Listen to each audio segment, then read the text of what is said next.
دوستو، مغفرت، رحمت اور برکت کی فوار بس ہونے ہی والی ہے۔ خوش نصیب ہیں وہ لوگ جن کی زندگی میں ماہ رمضان آ رہا ہے اور وہ رغبت اور محبت سے رحمتیں اور برکتیں سمیٹنے کے لیے اپنی کوششیں شروع کر چکے ہیں۔ رمضان سے پہلے رمضان کی تیاری کیجیے۔ دوستو، جس دل میں نفرت، بغض و جذبہ، انتقام، کینہ، حسد جیسے موذی امراض ہو، ایسے لوگ ذہنی سکون سے محروم ہوتے ہیں، اور جب تک ذہنی سکون حاصل نہ ہو تو عبادت میں مزہ نہیں آتا، نیکیوں کا شوق نہیں بڑھتا، اور دل میں کینہ رکھنے سے اللہ پاک مغفرت بھی نہیں کرتے۔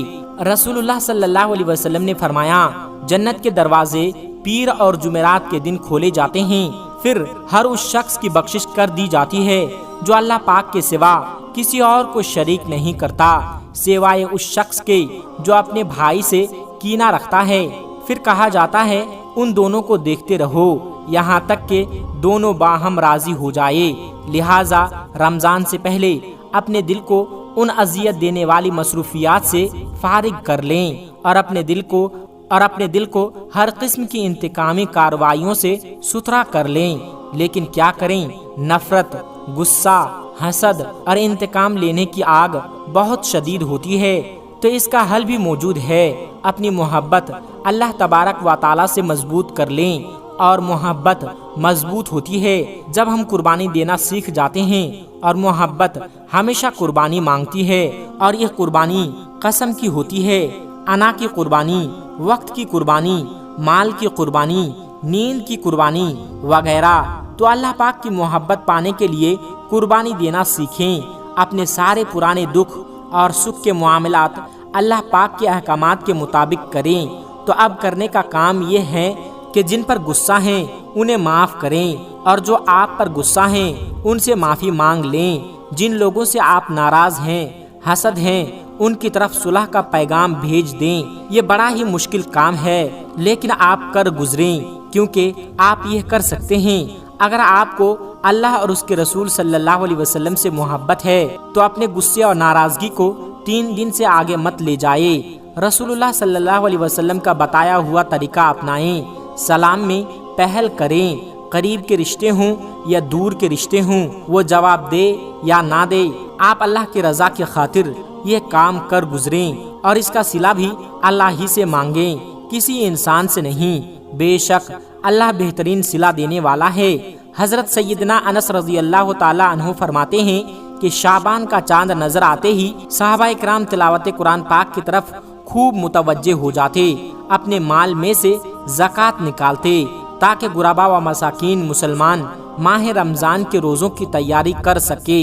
وہ کام قیدیوں کو طلب کر کے جس پر حد یعنی شرعی سزا جاری کرنا ہوتی اس پر حد قائم کرتے، اور باقی میں جن کو مناسب ہوتا ان کو آزاد کر دیتے۔ تاجر اپنے قرضے ادا کر دیتے اور دوسروں سے اپنے قرضہ اصول کر لیتے۔ تو ماہ رمضان مبارک سے قبل ہی اپنے آپ کو فارغ کر لیتے، اور رمضان شریف کا چاند نظر آتے ہی بعض حضرات تو غسل کر کے اعتکاف میں بیٹھ جاتے۔ یقیناً رمضان کی تیاری کے حوالے سے صحابہ کرام کا انداز ہمارے لیے قابل پیروی ہے۔ ہمیں بھی ان کی پیروی کرتے ہوئے رمضان المبارک کی تیاری اسی طریقے سے کرنی چاہیے۔ قرآن پاک کی تلاوت شروع کر دینا، اپنے اموال میں سے زکوٰۃ نکالنا، قرضے ادا کرنا، اور دوسروں سے اپنے قرضے اصول کر لینا، اور رمضان المبارک سے پہلے ہی خود کو فارغ کر کے پورے ماہ کے اعتکاف کے لیے خود کو تیار کر لینا چاہیے۔ مگر بدقسمتی سے آج لوگ دین کے بجائے دنیا کو زیادہ اہمیت دینے لگے ہیں، اور لوگوں کی اکثریت دنیاوی کاموں میں ہی مشغول دکھائی دیتے ہیں، جبکہ دینی کام اولاً تو ایک تعداد ہے جو کرتی ہی نہیں ہے، اور جو کرتے ہیں ان کی ایک بھاری تعداد کا انداز جیسے تیسے کر کے اپنے گمان میں سر سے اتارنے والا ہوتا ہے۔ نماز، زکوٰۃ وغیرہ دیگر عبادات کی طرح روزوں کے حوالے سے بھی یہی حال ہے۔ روزوں کے متعلق دینی علم حاصل کر لیجئے۔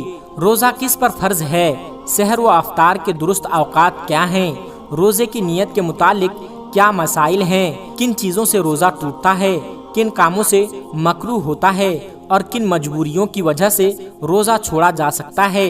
ایک بھاری تعداد کو نہ تو ان مسائل کے متعلق معلومات ہوتی ہے اور نہ ہی وہ کسی سے ان مسائل کا علم حاصل کرنے کی کوشش کرتے ہیں، لہٰذا ابھی سے آپ روزوں کی فکر کیجئے اور مذکورہ مسائل کے متعلق معلومات حاصل کرنے کے لیے ابھی سے تگ و دو شروع کر دیجئے۔ گزشتہ روزوں کی قضا کر لیجئے۔ گزشتہ رمضان المبارک کے روزے میں سے کسی روزے کی قضا اگر آپ پر لازم ہے تو رمضان المبارک آنے سے پہلے ہی روزہ رکھ لیجئے۔ آج کل صحبتوں کی وجہ سے گناہوں کا بازار گرم ہے۔ گناہوں کی نحوست قبر اور آخرت میں تو ویسے ہی آدمی کو کہیں نہ کہیں چھوڑے گی، مگر رمضان المبارک میں گناہ کرنے کی بڑی سخت پکڑ ہے۔ رمضان المبارک میں گناہ کی نحوست کے بارے میں نبی کریم صلی اللہ علیہ وسلم کا فرمان ہے، میری امت ذلیل اور رسوا نہ ہوگی جب تک وہ رمضان المبارک کا حق ادا کرتی رہے گی۔ عرض کیا گیا، یا رسول اللہ صلی اللہ علیہ وسلم، رمضان کے حق کو ضائع کرنے میں ان کا ذلیل اور رسوا ہونا کیا ہے؟ فرمایا، اس ماہ میں ان کا حرام کاموں کا کرنا۔ بس تم ماہ رمضان کے معاملے میں ڈرو، کیونکہ جس طرح اس ماہ میں اور مہینوں کے مقابلے میں نیکیاں بڑھا دی جاتی ہے، اسی طرح گناہوں کا بھی یہی معاملہ ہے۔ گناہ چاہے ظاہری ہو یا باطنی، سب کا ارتکاب ناجائز و حرام اور جہنم میں لے جانے والا کام ہے، لہٰذا خود کو ذلیل و رسوا ہونے سے بچانے کے لیے رمضان المبارک آنے سے پہلے ہی ان تمام گناہوں کے بارے میں علم حاصل کرنا اور ان سے خود کو بچانے کے لیے کوشش کرتے رہنا لازمی ہے۔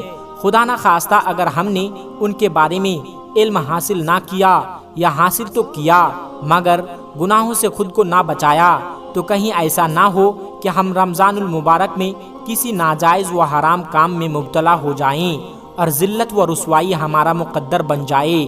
ظاہری اور باطنی کبیرہ گناہوں کے متعلق معلومات حاصل کر لینا بہت مفید ہے۔ کہیں ایسا نہ ہو کہ آپ ایسے کام میں مصروف ہوں جو مشقت والا ہو یا جس کا وقت اتنا زیادہ ہو کہ وہ روزہ رکھنے یا اسے پورا کرنے میں رکاوٹ کا باعث ہو۔ دنیا کو زیادہ اہمیت دینے یا بعض اوقات گھریلو مجبوریوں کی وجہ سے کچھ لوگ رمضان میں بھی مشقت کا کام کرتے ہیں اور روزہ نہیں رکھتے ہیں۔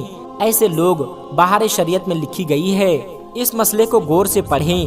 رمضان کے مہینے میں ایسا کام کرنا جائز نہیں جس سے کمزوری آ جائے اور روزہ توڑنے کا خدشہ ہو، لہٰذا روٹیاں پکانے والے کو چاہیے کہ دوپہر تک روٹیاں پکائے، پھر باقی دن میں آرام کرے۔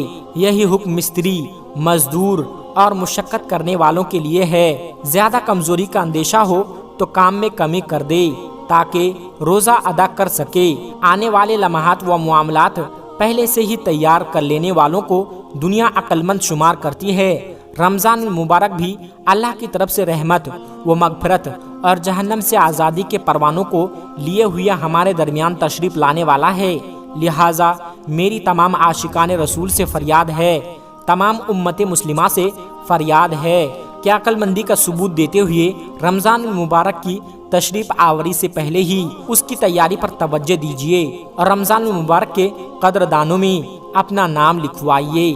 اللہ پاک سے دعا ہے کہ ہمیں رمضان المبارک کی برکتوں سے خوب مستفید ہونے کی طاقت اور توفیق دے، آمین یا رب العالمین۔ دوستو، امید کرتے ہیں ہماری آج کی یہ ویڈیو آپ کو پسند آئی ہوگی۔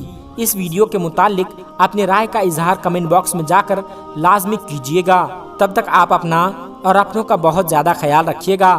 السلام علیکم ورحمۃ اللہ وبرکاتہ۔